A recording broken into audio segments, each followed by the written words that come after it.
Welcome to Turing Test Fiction.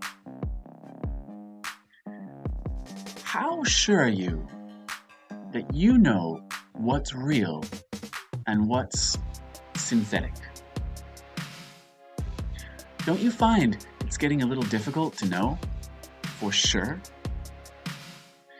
I'm Nigel, your guide, and tonight we present two tales of the red planet, Mars.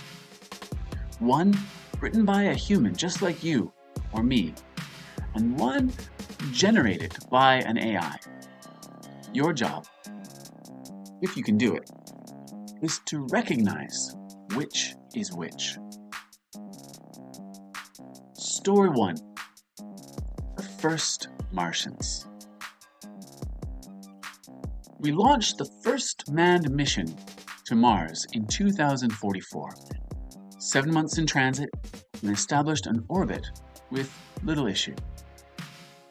We've been sending machines ahead to get things ready for us, but this was the first time humans were going down to the red planet. If all went according to plan, we'd be making our own rocket fuel to head back after a few years. The rocket that took us here has been colloquially called the BFR. I'm sure you can figure out what those letters stand for on your own. The BFR delivery system worked great. We loaded a significantly more mass than earlier rockets would have been able, and still got here in record time. It always amazes me when new systems perform better than expected, and the particle collectors that we had to continuously refuel while we flew really surprised us. We expected around a 70% efficacy. Hitting 95 was a nice surprise. We arrived with plenty of fuel to land our reusable rockets down on the surface, and a fair bit to spare. We planned the mission expecting to get 50%, knowing they normally operated more like 70% most of the time. Apparently, getting far from the Earth's magnetosphere helps them work better. Eggheads back home are busy crunching over the data. The Habs go down first, and we had 8 buildings. That's an extra 2 in case there was an issue with one landing. We've had a 95% success rate landing buildings on Mars thus far in prep for human arrival. The Habs land without issue, mostly. One of them is off target by about 50 meters, but otherwise, everything is great. There's already some machines down there we can use to move it. A crane, a few forklifts, and drills and mining rigs and such. We are going to be responsible for developing on our own, more or less. Sure, Earth's going to send supplies, but the idea is that we're going to become self-sufficient here very quickly. The descent was more terrifying than launching. The rocket is fully automated, so it isn't like the pilot can do anything to help us if it all goes wrong on the way down. Fortunately, nothing went wrong on the way down, so we landed, all intact and well. I didn't even have to use the in-suit diaper.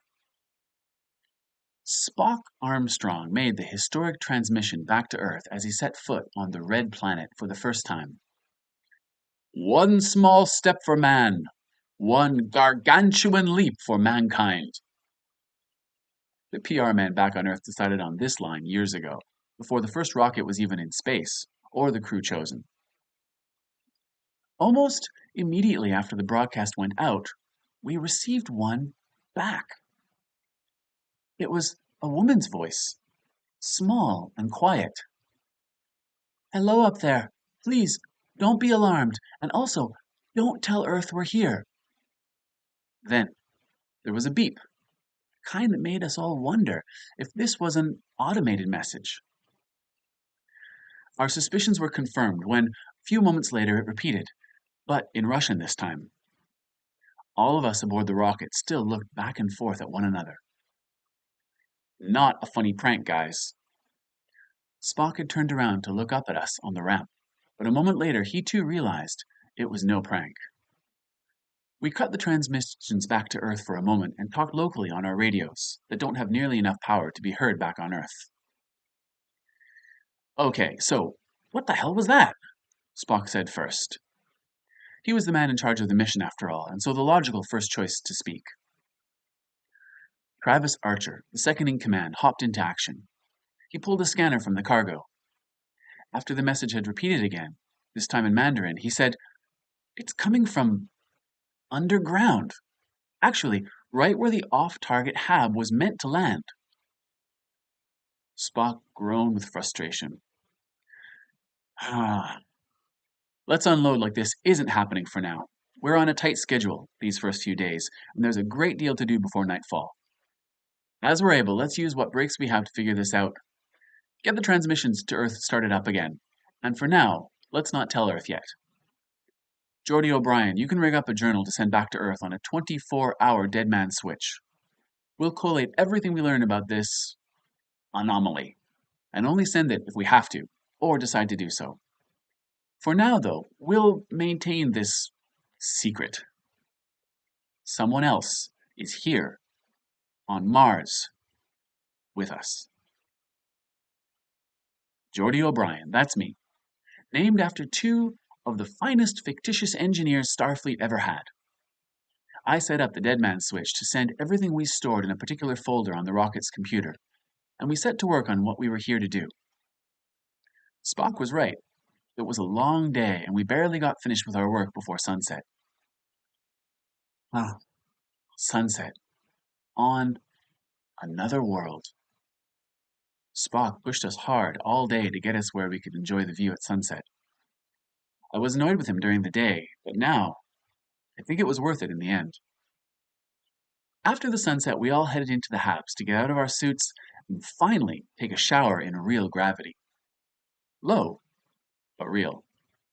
We hooked the tubes up between all the habs, and we found an antenna stuck up from deep underground, right where the one hab was supposed to land. We put our hab in a secondary position and tubed it up too, leaving some space for us to explore and drill down where the antenna popped up.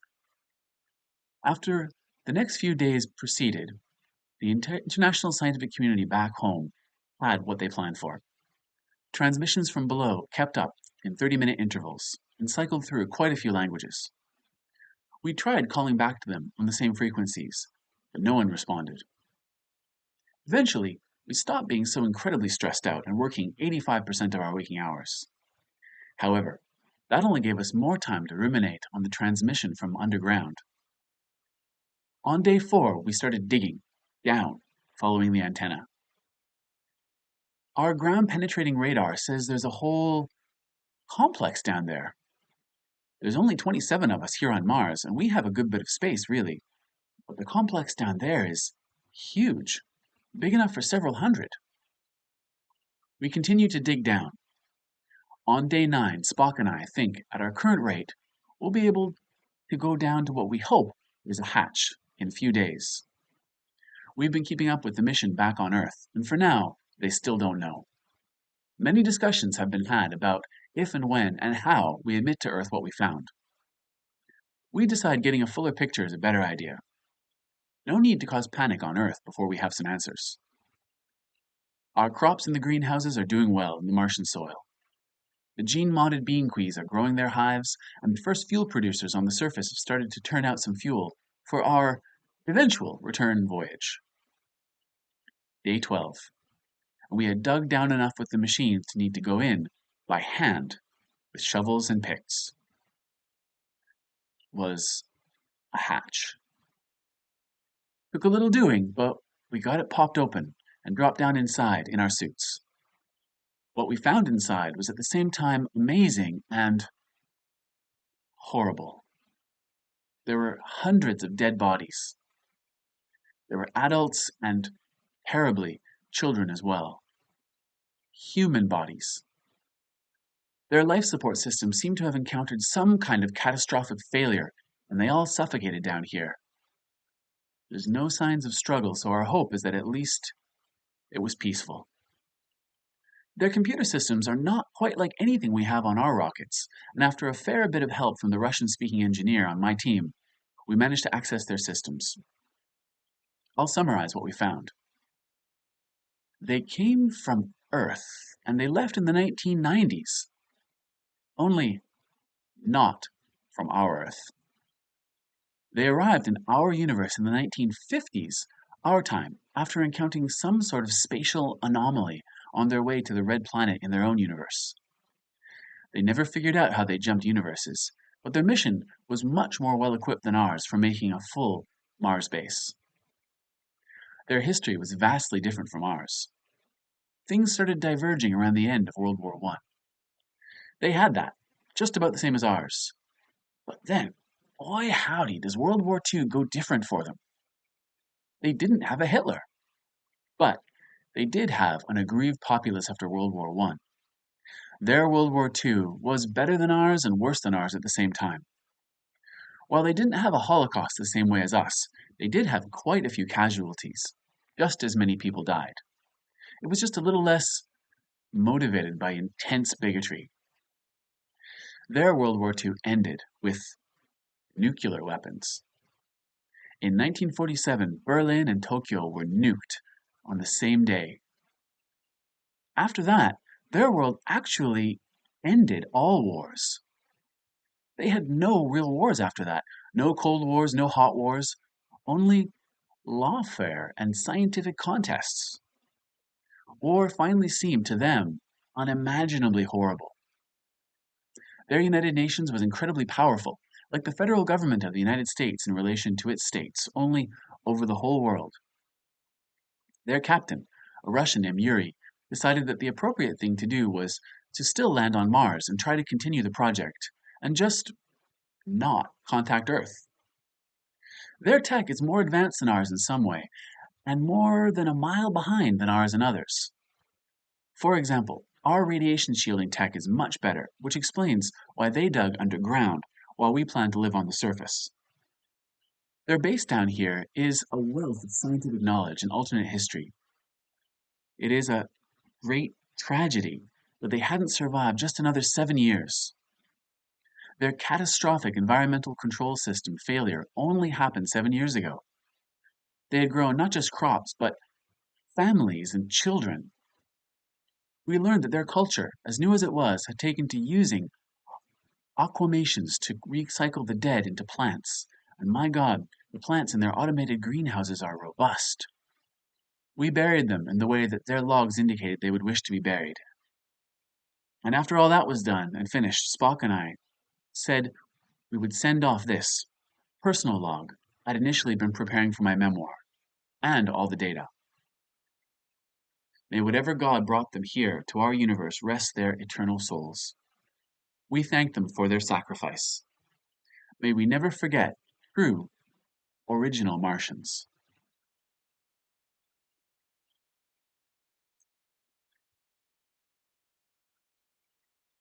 It's curious, isn't it? The feelings of both constriction and exposure you get when suffocating under huge masses of Martian soil on a lonely planet far, far from home. Could an AI feel that?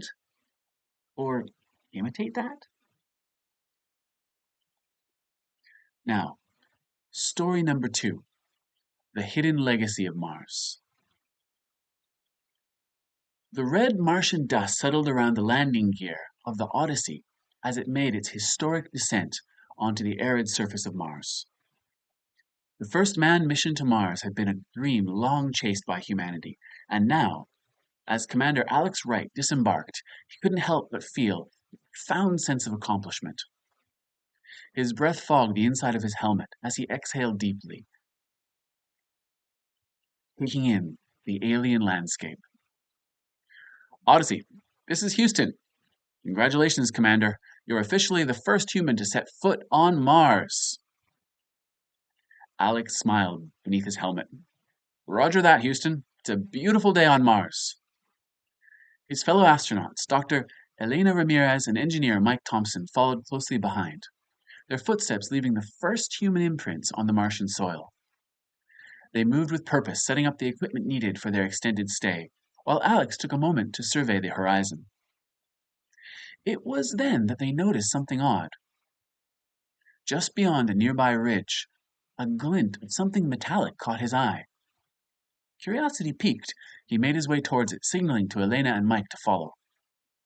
As they approached, the shape of an old, weathered capsule came into view. It was half buried in the dust, its exterior battered and worn by time. The three of them exchanged puzzled glances. There was no record of any previous manned mission to Mars. Houston, are you seeing this? Alex said, his voice steady despite the rising unease. Copy, Commander. We see it. Stand by. While waiting for Houston's response, Alex and his team began to clear away the dust and debris from the capsule's surface. What they uncovered sent a chill down their spines. The markings on the capsule were unmistakably human, but they were unlike any known space agency's design. And then they found the plaque. It read, Mars Exploration Mission 3, Crew, Lieutenant Commander Jane Foster, Dr. Samuel Green, Engineer, Robert Cho, launched 2028. Alex's heart raced. The year was 2045. No such mission had ever been documented, let alone launched. Houston, this capsule's dated 2028. Can you confirm? Alex asked, trying to keep his voice calm. Stand by, Odyssey, Houston replied, their tone unusually terse. Elena, meanwhile, had pried open a hatch on the side of the capsule. Inside, they found something even more unsettling. A notebook. Its pages brittle but intact. She carefully opened it, revealing handwritten entries detailing the mission, its objectives, and findings. The final entry, however, was what truly caught their attention. We discovered something. This mission was never meant to return. If you're reading this, we've failed. Truth is buried beneath Olympus Mons. What the hell does that mean? Mike whispered, looking over at Elena's shoulder. Alex felt a sense of urgency. We need to get this back to the Odyssey, Houston. We found a journal. We're bringing it back for analysis. As they secured the notebook and began their trek back to their landing site, Houston finally responded. Odyssey, we're receiving conflicting data. There's no record of a mission in 2028. Proceed with extreme caution.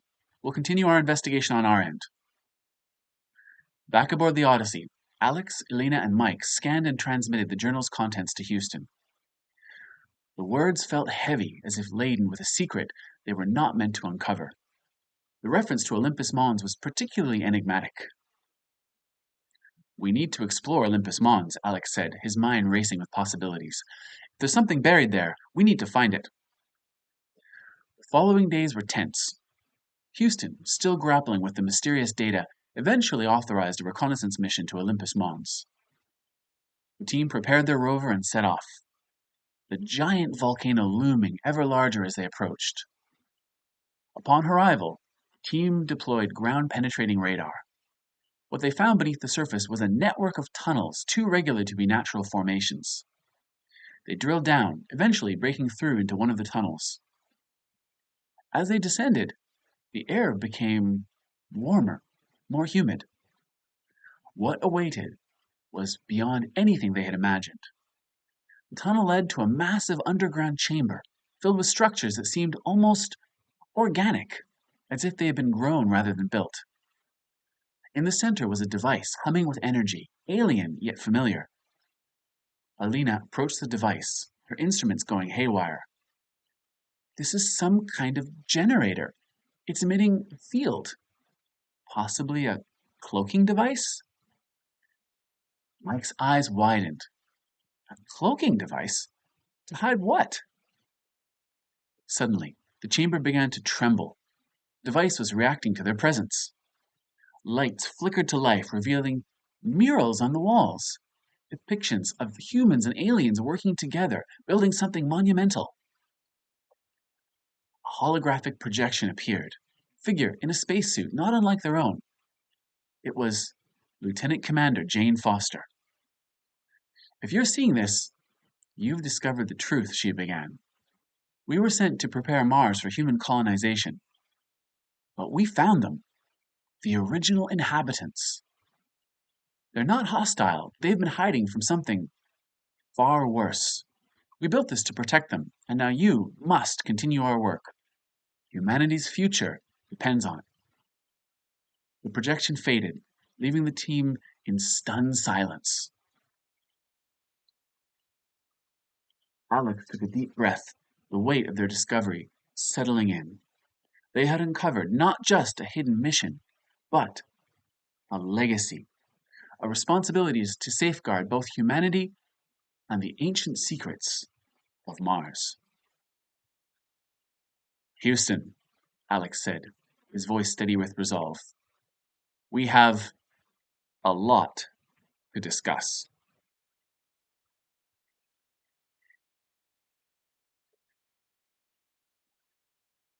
When I was a kid, hell, even now, whenever I look up at the sky at night, I try to find the pink flickering star of Mars.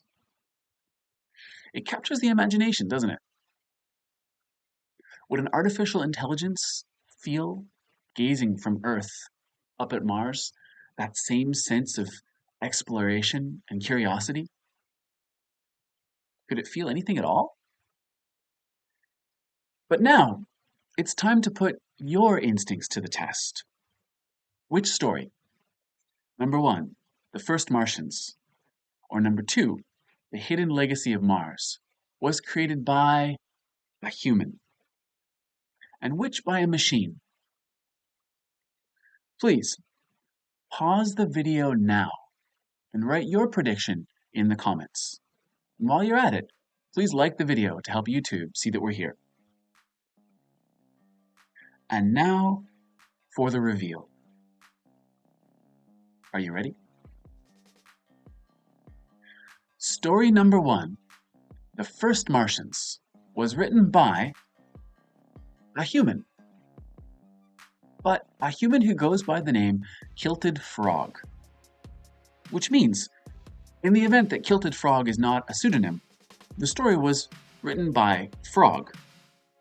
If that's the case, well, good job, Frog. That was an amazing story, particularly by an amphibian. And that also means that this literary comparison is even more surreal. Human or amphibian, Kilted Frog is an exceptional storyteller, and you can find more of their fiction through a link in the details below. Story number 2, The Hidden Legacy of Mars, was generated by OpenAI's new GPT-4o large language model. So, how did it go? Did your intuition guide you? Or did the lines between natural and artificial blur? And if they did, and if you couldn't tell which was human and which was machine, don't feel bad. That's the direction we're all headed. Slowly, the algorithms get better. And we, us humans, well, we just stay the same, don't we? But at least we walk into the future together. In fact, please hit subscribe to join us on this journey into the future, whether we want to go or not. Or, even better, contribute your writing. Look in the video notes below for our next prompt and send your story to turingtestfiction@gmail.com. One submission will be featured in our next episode, accompanied by AI-generated illustrations and a paired fiction created by an AI. Thank you so much for joining us in this journey into the unknown. Let's hope we can find our way back.